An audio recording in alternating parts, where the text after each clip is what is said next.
आप सभी को फिर से स्वागत है सफलता गुरु कोचिंग सेंटर में। तो कैसे हैं आप लोग? उम्मीद करते हैं कि आप लोग बहुत ही अच्छे होंगे। और आज हम आप लोगों के लिए लेकर आए हैं क्लास 10th इतिहास की चैप्टर 1 यूरोप में राष्ट्रवाद की बहुत ही महत्वपूर्ण ऑब्जेक्टिव सवाल जो आपके बोर्ड परीक्षा में आने की 100% संभावना है। तो चलिए वीडियो को स्टार्ट करते हैं।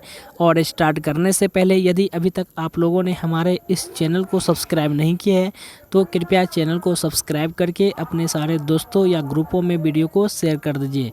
तो आप लोग देख सकते हैं मेरे प्रिय विद्यार्थी, हम सबसे पहले सवाल नंबर 1 को शुरू करने से पहले इस सवाल का थ्योरी को सबसे पहले समझ लेते हैं। तो देखिए, सबसे पहले चैप्टर 1 है यूरोप में राष्ट्रवाद, यानी कि थ्योरी है इटली के एकीकरण के प्रमुख नायक कौन थे। यानी कि इटली के एकीकरण के प्रमुख नायक जो थे वो कौन कौन थे। तो count Camillo Benso di Cavour, Giuseppe Garibaldi और ज्यूसेप मेजनी, इन तीनों ने मिलकर 19वीं शताब्दी में इटली के एकीकरण में महत्वपूर्ण भूमिका निभाई। यानी कि इटली के एकीकरण के प्रमुख नायक जो थे count Camillo Benso di Cavour, Giuseppe Garibaldi और ज्यूसेप मेजनी, इन तीनों ने मिलकर कौन सी शताब्दी में इटली के एकीकरण में महत्वपूर्ण भूमिका निभाई।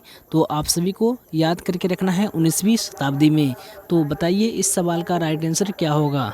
तो आप लोग देख सकते हैं पहला नंबर सवाल यहाँ पे है और इसका उत्तर आप लोग ज़रूर कमेंट बॉक्स में बताते चलिएगा। तो देखिए, सवाल नंबर 1 है इटली के एकीकरण का प्रमुख नायक कौन था। या ऐसे भी आपके बोर्ड परीक्षा में सवाल पूछा जा सकता है कि इटली के एकीकरण में निम्न में से किसने योगदान किया था। तो ऑप्शन देख सकते हैं, ऑप्शन है विक्टर इमैनुअल, बी है गैरिबाल्डी और मेजनी और सी है काउंट काबूर और डी है इनमें से सभी। तो इस सवाल का राइट आंसर हो जाएगा ये तीनों, यानी कि विक्टर इमैनुअल, बी है गैरिबाल्डी और मेजनी और सी है काउंट काबूर और ऑप्शन नंबर डी में होगा इनमें से सभी। तो इस सवाल का right answer option D will भी करेक्ट हो जाएगा। चलिए नेक्स्ट सवाल के कॉन्सेप्ट को समझते हैं, यानी कि रूल नंबर 3। और रूल नंबर 3 को समझिएगा ध्यान से। देखिए, सबसे पहले आपको ध्यान में रखना है रक्त और लौ, यानी कि ब्लड एंड आयरन की नीति, जिसे खून और इस्पात के रूप में भी जाना जाता है। यानी कि रक्त और लौ की नीति को खून और इस्पात के रूप में भी जाना जाता है और ऑटो वॉन बिस्मार्क द्वारा अपनाई गई थी। के अनुसार उन्होंने 1862 में पर्सिया के मंत्री के राष्ट्रपति के रूप में अपने कार्यकाल के दौरान जर्मन राज्यों को एकजुट करने के लिए इस नीति का समर्थन किया था। यानी कि यहाँ पे कॉन्सेप्ट आपको यह समझना है कि देखिए ध्यान से कि रक्त और नीति का अवलंबन जो किया था वो बिस्मार्क ने किया था। यह ऐसे भी सवाल है कि खून और इस्पात का किसने किया, तो ध्यान में रखना है बिस्मार्क ने। तो देखिए, इससे सवाल कैसे बोर्ड परीक्षा में पूछा जाएगा, तो आप सब ज़रूर उत्तर बताइएगा। देखिए, सवाल ऐसे भी पूछा जा सकता है कि रक्त और लौ की नीति का संबंध किससे है, या अथवा में ऐसे करके भी देगा कि रक्त और लौ की नीति का अवलंबन किसने किया था। दोनों सवाल बहुत ही इम्पॉर्टेंट है बोर्ड परीक्षा के लिए। तो आपको इसका राइट आंसर क्या बताए थे, रक्त और लौ की नीति। तो कॉन्सेप्ट यहाँ पर आपको समझाए थे अभी जस्ट थोड़ा देर पहले हम आपको बताए थे कि रक्त और लौ की नीति, जिसे खून और इस्पात के रूप में भी जाना जाता है, इसको जो अपनाया गया था वो किन के द्वारा अपनाई गई थी, तो बिस्मार्क के द्वारा अपनाई गई थी। तो इस सवाल का राइट आंसर जो होगा वो ऑप्शन नंबर बी राइट हो जाएगा, यानी कि बिस्मार्क। ध्यान से एक बार और याद कर लीजिएगा कि रक्त और लौ की नीति का संबंध किससे है, या रक्त एवं लौ की नीति का अवलंबन किसने किया था, तो बिस्मार्क ने किया था। चलिए नेक्स्ट सवाल देखते हैं। नेक्स्ट यानी कि कॉन्सेप्ट को पहले समझिए ध्यान से। यूरोपीय सभ्यता का पालना ग्रीस यानी कि यूनान को कहा जाता है। ग्रीस को यूरोपीय सभ्यता का पालना कहा जाता है। एग्जाम में सवाल आएगा कि निम्नलिखित में से किसे यूरोपीय सभ्यता का पालना कहा जाता है। तो अगर ऑप्शन में ग्रीस है तो ग्रीस मारिएगा, ग्रीस नहीं रहेगा तो यूनान रहेगा, यानी कि ग्रीस को ही यूनान कहा जाता है। तो ध्यान में समझिएगा कि यूरोपीय सभ्यता का पालना ग्रीस यानी कि यूनान को कहा जाता है। ग्रीस को यूरोपीय सभ्यता का पालना कहा जाता है क्योंकि प्राचीन यूनानी संस्कृति और दर्शन ने पश्चिमी सभ्यता के विकास में एक महत्वपूर्ण भूमिका निभाई है। तो देखिए, इससे सवाल कैसे बनेगा, तो सवाल ऐसे बनेगा। तो बताइए राइट आंसर क्या होगा। एक स्टूडेंट है जो जुड़ गए हैं, राजीव कुमार सर 3 का ए राइट हो जाएगा। देखिए 3 का ए राइट बता रहे हैं। तो देखिए सवाल हम आपको अभी कॉन्सेप्ट समझाए हैं कि यूरोपीय सभ्यता का पालना किसे कहा जाता है। तो इसका राइट आंसर जो होगा वो ऑप्शन नंबर ए राइट हो जाएगा, यानी कि यूनान को कहा जाता है। यूनान यानी कि आपको ग्रीस भी ऑप्शन में रहेगा तो ग्रीस भी लगा सकते हैं। चलिए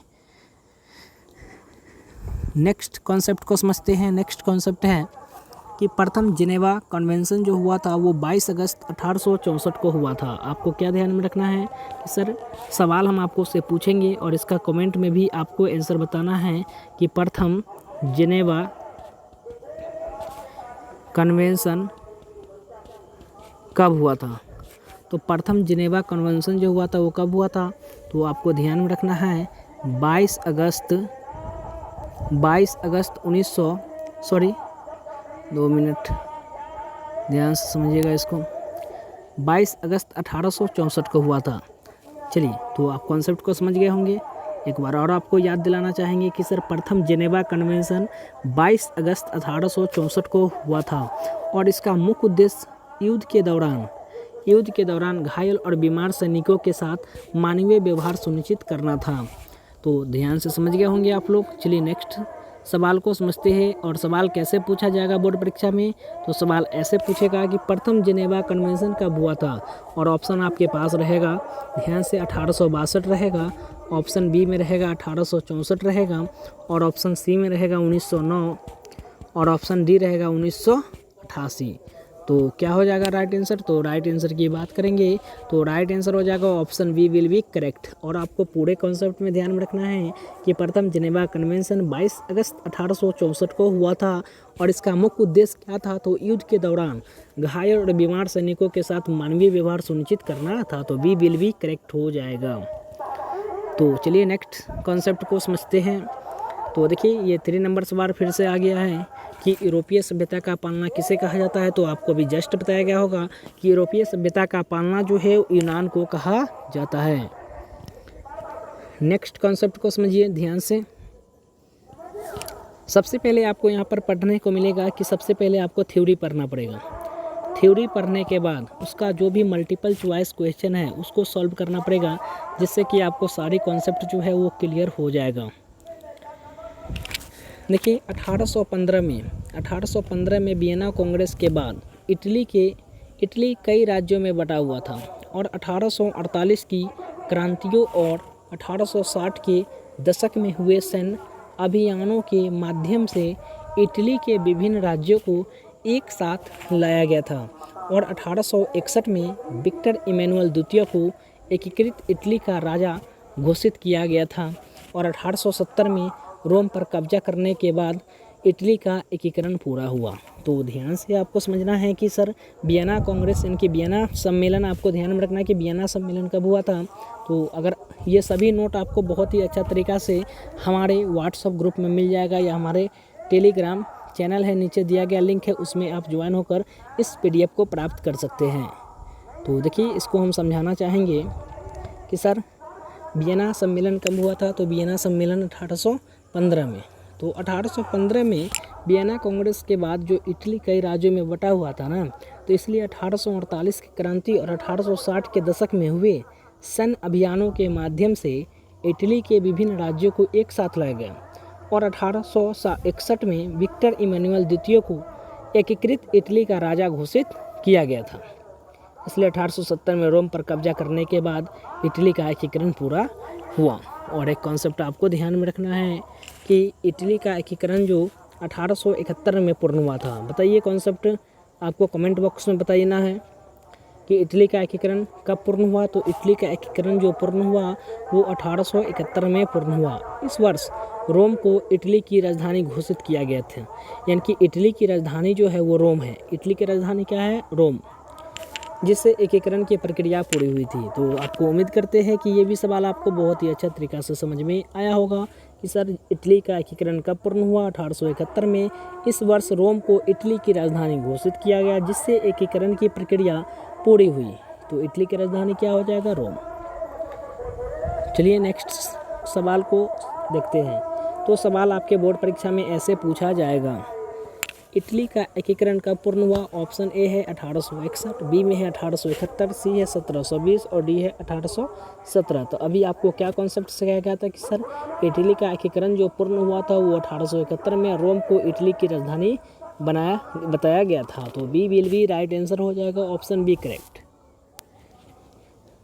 नेक्स्ट थ्योरी को आपको हम समझाना चाहेंगे। नेक्स्ट थ्योरी को ध्यान से समझिएगा। देखिए यहाँ पर लुई फिलिप जिनके फ्रांस के राजा थे, लुई फिलिप फ्रांस के राजा थे और वे 1830 से 1848 तक फ्रांस के शासक रहे और उन्हें सिटीजन किंग के नाम से भी जाना जाता है। 1848 की फ्रांसीसी क्रांति के बाद उन्हें गद्दी छोड़नी पड़ी थी। तो यहाँ से कई सारे कॉन्सेप्ट क्लियर आपको होते हैं कि लुई फिलिप कहाँ के राजा थे। तो कॉन्सेप्ट आपको ध्यान में रखना है, फ्रांस के राजा थे और 1830 से 1848 तक फ्रांस के क्या रहे? शासक। तो 1830 से 1848 तक फ्रांस के शासक कौन रहे थे? तो लुई फिलिप रहे थे। उन्हें सिटीजन किंग के नाम से भी जाना जाता है। तो सवाल रहेगा कि निम्नलिखित में से सिटीजन किंग के नाम से किन्हें जाना जाता है? तो सिटीजन किंग के नाम से जाना जाता है लुई फिलिप को। लुई फिलिप के नाम से भी, लुई फिलिप यानी कि उन्हें सिटीजन किंग के नाम से भी जाना जाता है। और 1848 की फ्रांसीसी क्रांति के बाद उन्हें गद्दी छोड़नी पड़ी थी। लुई फिलिप के और भी चीज़ जानना चाहेंगे तो लुई फिलिप का जन्म जो हुआ था वो हुआ था 6 अक्टूबर 1773 को। और कहाँ हुआ था? तो पेरिस में हुआ था। बताइए आप सभी कमेंट बॉक्स में कि लुई फिलिप का जन्म कब हुआ था, जल्दी। तो देखिए अगला स्टूडेंट बता रहे हैं 6 अक्टूबर 1773 को। कहाँ हुआ था? तो पेरिस में हुआ था। लुई फिलिप का जन्म 6 अक्टूबर 1773 को पेरिस में हुआ था और वे ऑर्लियंस घराने से था। कौन घराने से था? ऑर्लियंस घराने से था। और 1830 में जुलाई क्रांति के बाद उन्हें फ्रांस का राजा बनाया गया था। और अभी भी आपको बताए थे कि फ्रांस का राजा किन्हें बनाया गया था या फ्रांस के राजा कौन थे? तो लुई फिलिप थे। उनके शासनकाल में फ्रांस में संवैधानिक राजतंत्र स्थापित हुआ। हालांकि 1848 की क्रांति में उन्हें गद्दी छोड़नी पड़ी। यहाँ भी कॉन्सेप्ट आपको बताया कि फ्रांसीसी क्रांति के बाद उन्हें गद्दी कब छोड़नी पड़ी? तो 1848 की क्रांति में उन्हें गद्दी छोड़नी पड़ी और वे इंग्लैंड में निर्वासित हो गए।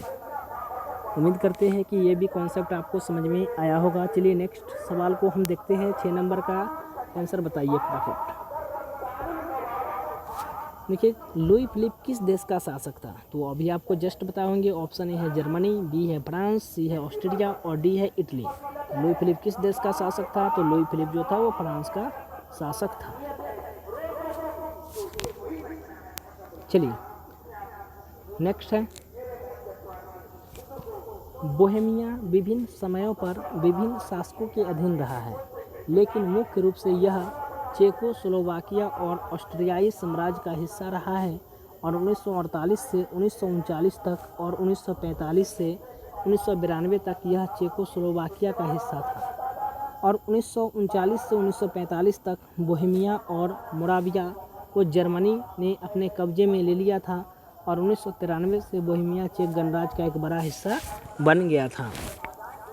तो अगर हम सवाल को देखेंगे तो सवाल देखिए कहाँ पे है। 7 नंबर सवाल है, बोहेमिया निम्न में से किस देश के अधीन था? तो ऑप्शन ए है ऑस्ट्रिया, बी है यूनान, सी है तुर्की और डी है पोलैंड। तो इस सवाल का राइट आंसर हो जाएगा ऑप्शन ए भी करेक्ट राइट आंसर हो जाएगा। इनकी यहाँ पर बात करेंगे ये सही हो जाएगा। तो चलिए नेक्स्ट को देखते हैं। 8 नंबर सवाल है, ध्यान से पढ़िएगा 8 नंबर सवाल को। सवाल 8 है कि निम्न में से कौन मित्र राष्ट्रों के गुट में शामिल नहीं था? तो ऑप्शन ए है ब्रिटेन, ऑप्शन बी है जर्मनी और ऑप्शन सी है फ्रांस और ऑप्शन डी है रूस। तो क्या होगा राइट आंसर, जल्दी कमेंट बॉक्स में बताइएगा। तो इस सवाल का राइट आंसर की बात करेंगे तो राइट आंसर हो जाएगा ऑप्शन बी, यानी कि निम्न से कौन मित्र राष्ट्रों के गुट में शामिल नहीं था। तो राइट आंसर क्या हो जाएगा बी, यानी कि जर्मनी। चलिए नेक्स्ट कॉन्सेप्ट को समझते हैं। नेक्स्ट कॉन्सेप्ट है सार्डिनिया का राजा विक्टर इमैनुअल द्वितीय था। वह 1849 से 1861 तक सार्डिनिया का राजा रहा और फिर 1861 में इटली के एकीकरण के बाद इटली का पहला राजा बना। तो देखिए ध्यान से, यहाँ पर सवाल है, सार्डिनिया का राजा कौन बना? जल्दी कमेंट बॉक्स में बताइए कि सार्डिनिया का राजा जो बना था वो बना था विक्टर इमैनुअल। यानी कि इस सवाल का राइट आंसर हो जाएगा option A will be correct right answer हो जाएगा।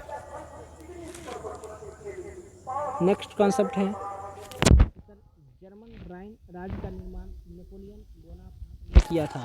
उन्हें 1806 में कई जर्मन राज्यों को मिलाकर राइन परिसंघ का गठन किया गया था, इनकी कॉन्फेडरेशन ऑफ द राइन। तो जर्मन राइन राज्य का निर्माण किसने किया था? तो नेपोलियन बोनापार्ट ने किया था। तो सवाल देखिए, सवाल में है कि जर्मन राइन राज्य का निर्माण किसने किया? तो जर्मन राइन राज्य का निर्माण किसने किया था, जल्दी बताइए। तो इस सवाल का राइट आंसर हो जाएगा ऑप्शन बी, राइट आंसर हो जाएगा नेपोलियन बोनापार्ट। तो मेरे प्रिय विद्यार्थी, उम्मीद करते हैं कि आप सभी को यह क्लासेज बहुत ही अच्छा लगा होगा। तो इसी तरह के क्लासेज पाने के लिए आप हमारे चैनल सफलता गुरु कोचिंग सेंटर पे स्वागत है, और चैनल को जल्दी से सब्सक्राइब कर लीजिए और वीडियो को सारे दोस्तों के पास शेयर कर दीजिए, क्योंकि ऐसे ही क्लास आपके मोबाइल पे नोटिफिकेशन मिलता रहेगा। चलिए, तो हम क्लासेज को यहीं तक समाप्त करना चाहेंगे। अगली क्लास के लिए वेट कीजिए। तब तक के लिए bye and take care, all the best.